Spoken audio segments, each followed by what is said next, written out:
at Southwest 59th Street in Union City, Oklahoma, milepost 411 on Union Pacific's Enid subdivision.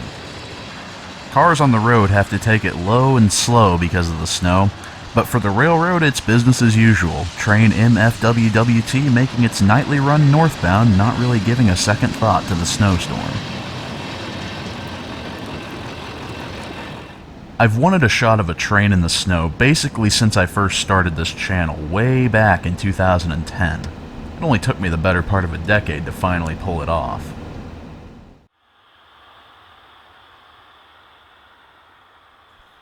Temperatures the next day were forecast to rise into the mid-40s, so all the snow that fell the night before was gonna be gone by the afternoon. We got out at the crack of dawn and started heading north, but nothing showed up until we got to Bison at about 9 a.m.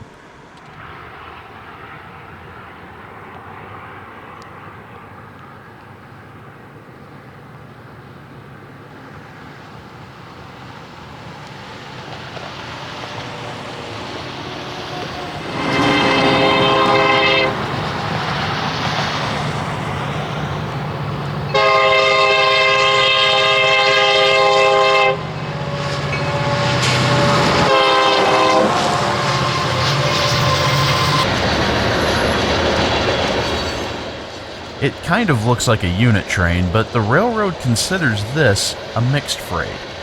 Train MWTER runs from Wichita, Kansas to El Reno. The M designation stands for manifest, which means that the railroad considers this general merchandise traffic, even though it often runs as nothing but frac sand hoppers. A lot of fracking happens in Oklahoma, and the railroad has found a lot of online business by hauling frac sand for the oil field. There was an unknown train doing some work in Enid Yard, so we went a few miles north to set up and wait for him. Have you ever made a choice that you instantly regretted? The kind of decision that it sounds like a good idea at the time, but within a few seconds you know it was the wrong call. The kind of decision that can put you not only at risk of humiliation, but also just a little bit of real danger as well. I made one. This road looked to me like it was still frozen over enough for us to make it through. Once we got a few hundred yards down it, it quickly became apparent that that was not the case, and that we were driving on a road literally made out of soup. So the car ground to a halt slowly, and we were stranded out in the middle of nowhere. I consider myself an eternal optimist, so instead of sitting there freaking out about how basically the only way we were getting out of here was with a tractor, we decided to hike the remaining quarter mile down to the tracks and set up for the train just like we'd intended to.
So it turned out we weren't quite as stuck as we thought we were.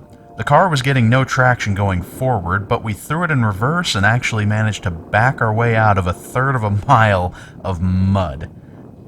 I really wish I had a dash cam or some kind of camera rolling while we were doing that, because it was honestly pretty exciting. But I guess you'll just have to take my word for it. After lunch, we found our next train on the Avard sub, westbound stacks coming in for a crew change at BNSF's Enid yard.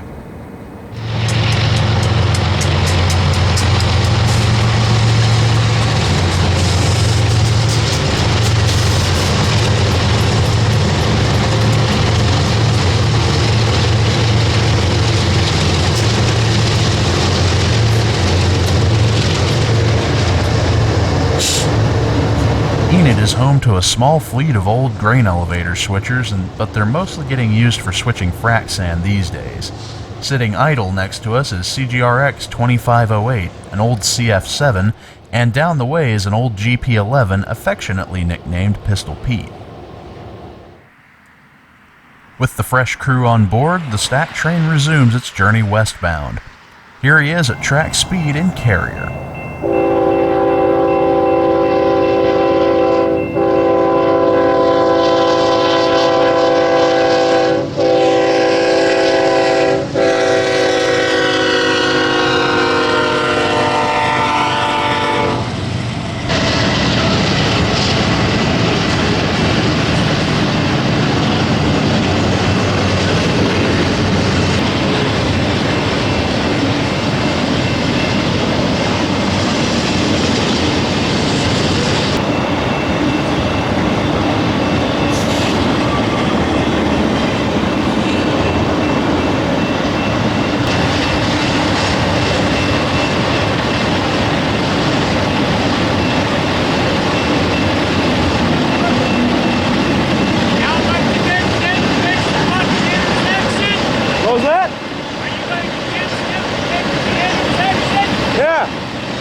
Yeah.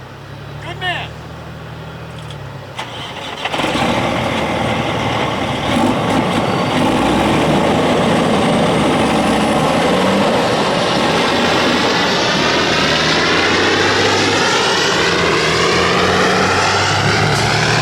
He seems like a really nice dude. Imagine that you're a city planner and you've got a problematic low-clearance railroad bridge that's been tearing the tops off of box trucks for far too long. Now, your conventional options are to either raise the clearance of the bridge at enormous expense or put up better warning devices and lights to keep truckers away from it in the first place. Or you can play a different approach: intimidation. The Main Street Bridge here in Enid was painted like a shark to indicate to truckers that, hey, if you get close enough to me, I'm going to take a bite out of your trailer.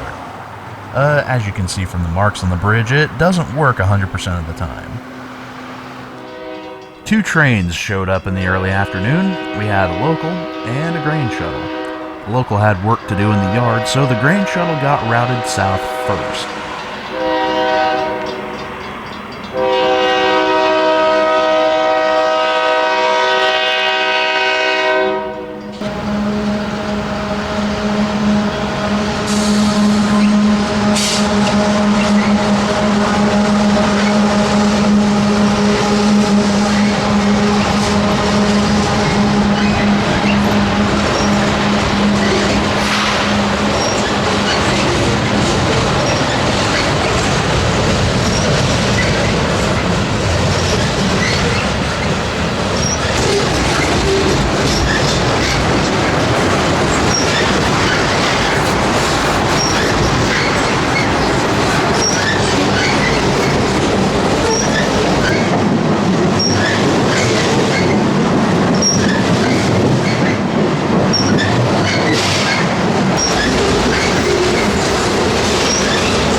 The snowpack managed to survive a full day in the sun down in Hennessy.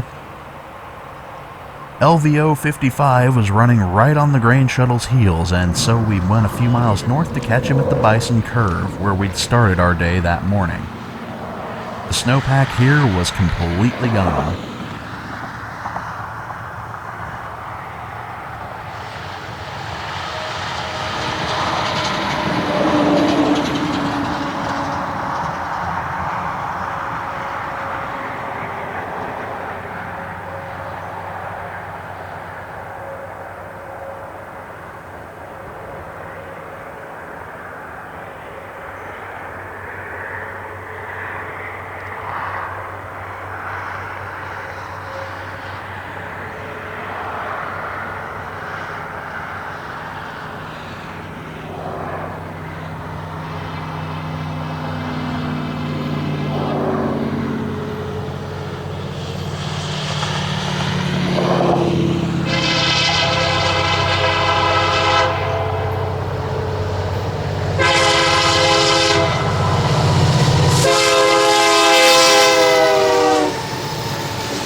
Our next trip to the OKT happened about a week later on another cold and cloudy day, but there was no snow in the forecast this time around. Our usual strategy for these days is to start our trip out in El Reno and work our way either north or south depending on where we want to end up in the afternoon. Today we were headed back to Enid again, and we found our first train headed north at Okarche just a few minutes after we started.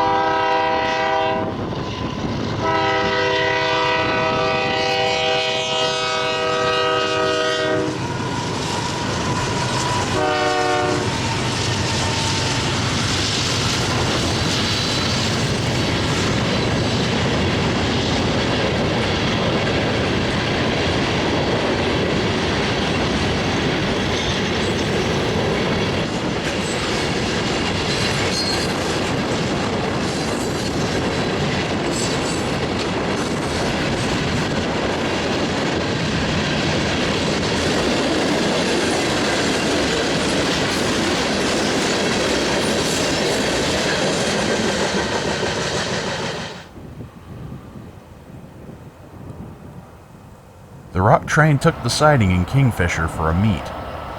Dispatchers usually like to avoid putting heavier trains like this one into the siding, so whatever was coming south had to be pretty important. Number 96-92 UP56, ensure limits report clear. 917-0917 hours by Minky, RMB, over. Track warrant 96-92, address to UP5658, limits report clear 0917 hours, dispatcher RMB, Minky. That is correct. Get after arrival when you're ready there. Alright, all stopped at Kingfisher. Engineer Mickey, ready to copy. Over. Track warrant 86-84, 86-84, UP5658, Xbox 2. It's not effective after arrival, UP5802, 5802 south at Kingfisher. Box 3 proceed from Kingfisher, mile pole 360, 360 on the main track. Enid sub, dispatcher RMB, over. Track warrant number 86-84, address to UP5658, Xbox 2, not in effect till after arrival at UP5802 south at Kingfisher, Xbox 3. Proceed from Kingfisher to mile pole 360 on the main track, Enid sub. 2 boxes marked 2-3, dispatcher RMB, copy by Engineer Mickey. Warrant number again, over. Warrant number is 86-84, over. Warrant's not effective after arrival, one train, verify the train in your box 2, please, over. Yes, sir, the UP5802 south at Kingfisher.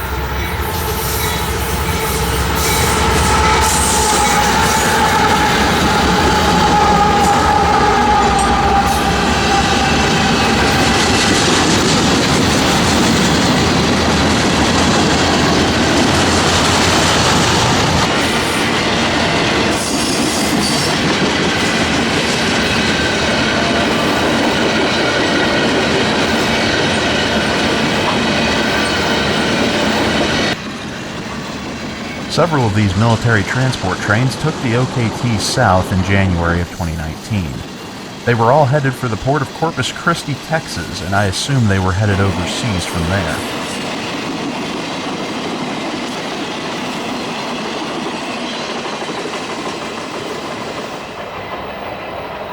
I really didn't feel like getting put on a watch list for following along with a military train, so we stuck with the rock train and kept heading north towards Enid.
The R-Chicken went to roost at a balloon track on the south side of Enid, right next to Vance Air Force Base. With the main line clear, another southbound gets the go-ahead.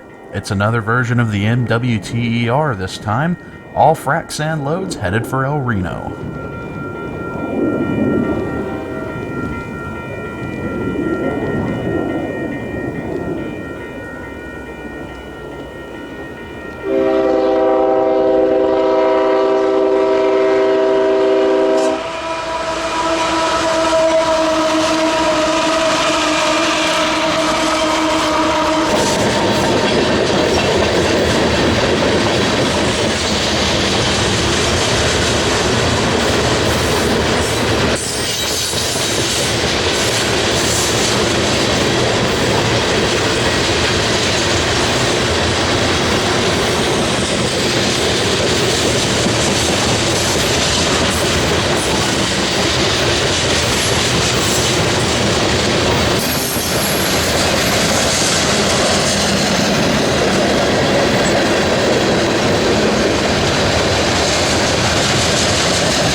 The best thing about railfanning in Enid is that once Union Pacific goes quiet for a few hours, you can almost always count on something to be happening on the BNSF. Here's something I've never seen before: a unit train of steel coil cars with no covers on. I have no idea where this guy is headed, but he's going somewhere west.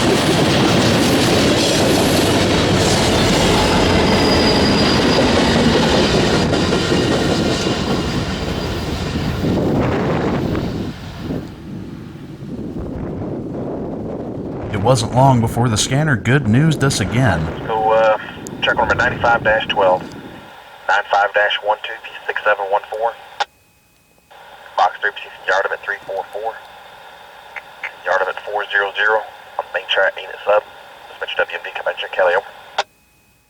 Got track number 95-12 to UP6714, Xbox 3, proceeding YL 344, to yard limit 400, main track, Oklahoma City Enid subdivision. 1S1 Box Mark 3, WNP Kelly.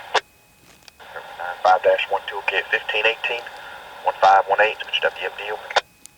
Getting ahead of myself, wasn't I? Track 1 we're 95-12, okay to 1518, WMD Kelly. That's correct, over.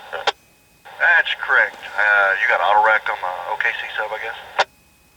No, not yet. But I'm gonna check with the 45, see if there's a place where you guys can meet the 54 and auto train at El Reno. Okay. We're here to accommodate. So, thank you.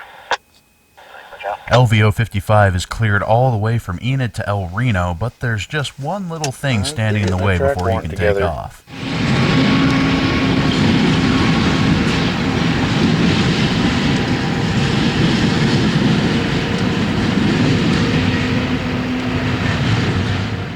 BNSF usually takes priority through the diamond, but there's an unfortunate aspect to the track layout. Their crew change point leaves the train hanging out across the diamond and most of the road crossings in Enid. While the stack train was stopped, I decided to run ahead and get one more shot of it as he was taking off.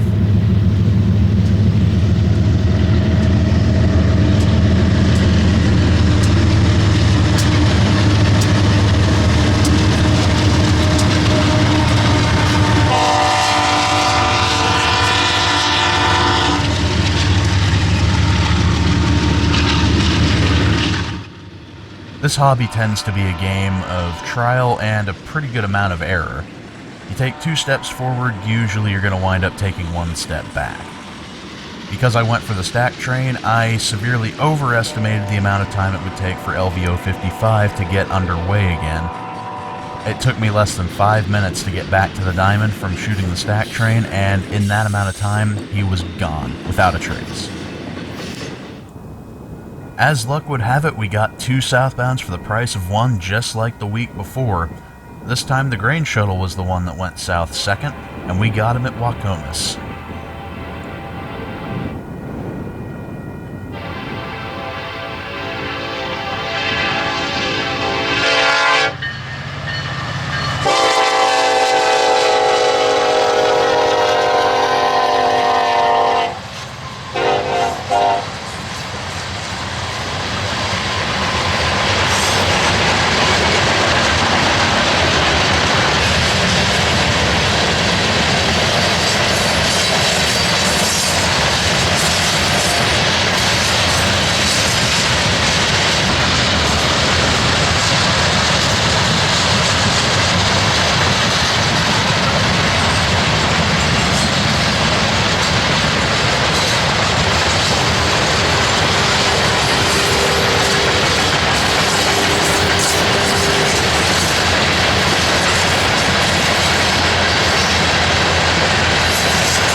Seemed like both of these trains were running at the maximum speed that they could possibly be going.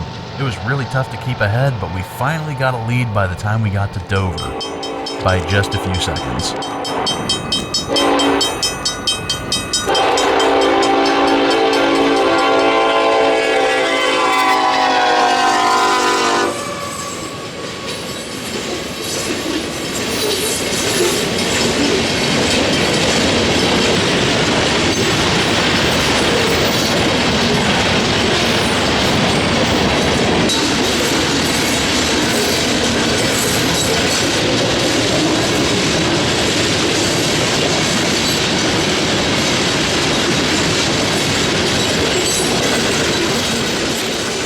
And that'll do it for today. Hope you guys enjoyed this video. Make sure you leave a like, comment, and subscribe to this channel, and go check us out on Facebook. There's a lot of little extra tidbits and sneak previews that get posted on our Facebook page that don't make it to this channel all the time, so you might get a little bit of extra content over there. Hint, hint, wink, wink. See you next time.